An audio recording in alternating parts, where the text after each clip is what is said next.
I don't exactly know how I got it. I just know I was getting pains in my leg for a couple of days, maybe up to like a week, and it was just getting worse and worse by the day. And then I went to the hospital. I went to the doctors. They said they think it's a hamstring strain. And then it got to a point where I couldn't even walk, so I had to borrow some crutches off my auntie, and I was trying to get around on those, and it was just getting worse and worse by the day. So eventually, it got to the night where I ended up in hospital, and my missus called the ambulance. They came, and then I woke up about 9 days later in hospital. But yeah, I didn't know what it was or anything like that. I just knew that I had a pain in my leg that I couldn't describe, and I couldn't walk or anything. They asked me when was the last time I went to the toilet, and I think I didn't go to the toilet for maybe a day or two, but I didn't realize until they asked me. So as soon as I said, they kind of thought, oh, it must be sepsis. So I think that was the first indication of what it was. They sort of explained because I had strep A as well. So they think that might have triggered the sepsis, but I don't know how it works because I had sepsis in my leg, but strep A is in the throat. So I don't know exactly how it works, but yeah, I've read a few leaflets on it. I understand it a lot more now that it's something in the blood, and they think something might have pierced me in my leg because I was doing construction work, but I don't recall anything pierced me in my leg or anything like that. So still a mystery, really. Yeah, I remember the hospital vividly because the first month I was in ICU, so I couldn't move around enough, and I was just stuck in the bed for like a whole month. And then they moved me up to the ward after a month, and then I started doing like physio and stuff like that to get back on my feet. But then I wasn't walking again for about a year or so.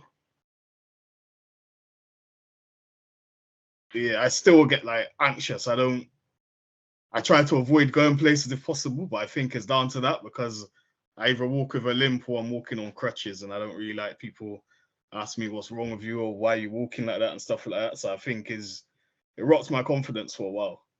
I'm only just kind of getting it back now, but I still get quite anxious and stuff. I don't really go somewhere unless I have to. Like even if it's to go up to the shop, I'll try and avoid it. I think I was more depressed when I was in hospital because I was in there and there was no indication of when I was coming up. So I originally thought, yeah, when they said I had to go to hospital, I thought I'd be out in a couple of days, and a couple of days turned into a couple of months. So I think I was more depressed when I was in hospital, not knowing when I was coming out or what was going to happen because they was talking about cutting off my leg and all that kind of stuff. So yeah, that was more the depressing part. And when maybe like the first year of me coming out, that was more the depressing side. I wouldn't say I'm depressed now. I just kind of get on with it for the most part. I've got two kids. Yeah. It's affected them as far as I can't do as much. So my son goes football and stuff, so I can't really play football with him and stuff like that. So yeah, it's affected me in that way. My dad fought for me not to have it done. He was like, no, there's got to be another way, really. And there was. If it was down to me, they would have probably chopped the leg off because I was just like, whatever. But my dad was like, nah, it's not happening. There's got to be something else you can do. They played a vital role. They played the biggest role, really.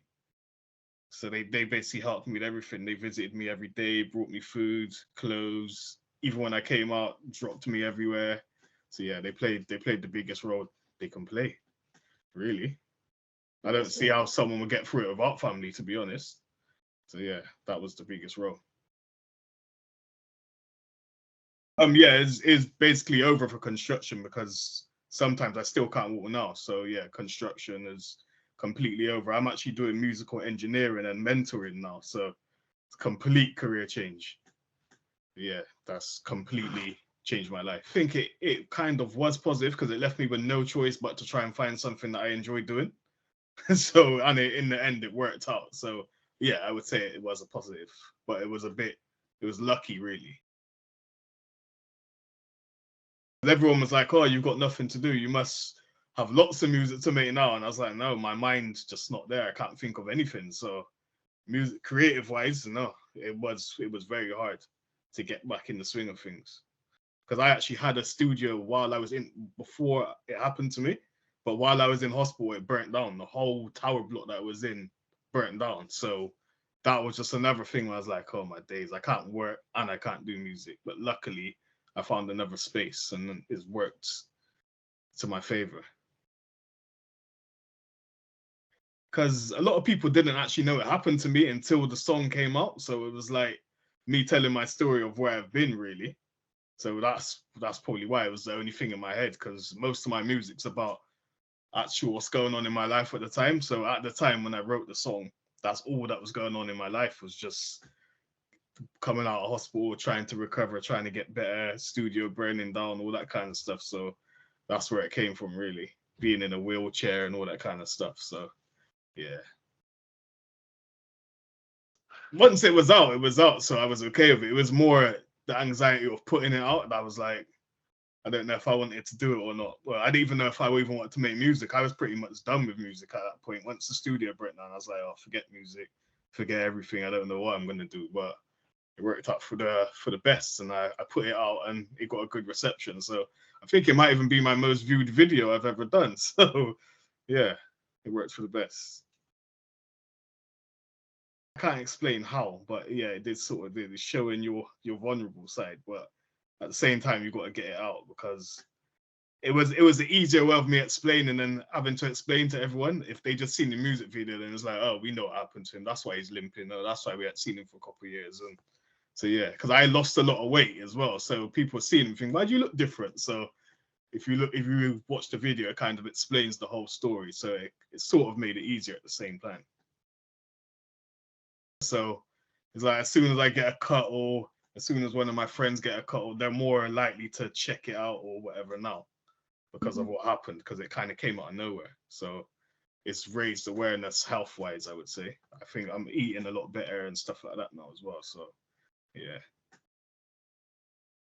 So basically, I basically got forced to go. If it wasn't for my missus, I probably would have lost my life, and my mum, because they was like, "This is the final straw. You actually need to go. This doesn't get better today, or if it gets any worse, you need to go today." So if I could go back, I would say just go to the hospital now, because I knew it was, and I was getting really tired as well. Like there was a point where I was driving on the motorway and got stuck in traffic, and I literally fell into a deep sleep, and I was like, something's not right. So I knew something wasn't right, but I guess they say it's a man thing to do, as we just don't get ourselves checked out. So even when I went to the doctors, I went with my mum. She forced me. So yeah, I would just go. You know when there's something not right. So really, you should just go and get it checked out. Just try and stay as positive as possible. Really, that's all you can do, is just try and stay positive. Because literally there was a point where I was like, oh, I give up. I'm not doing nothing. But I had to snap out of it because of my kids. So I just had to keep as positive as possible. Even now, it's like some days I'm like, oh, I can't be bothered. I'm still going physio like twice a week and stuff like that. But it's hard, but you just gotta get through it. Literally.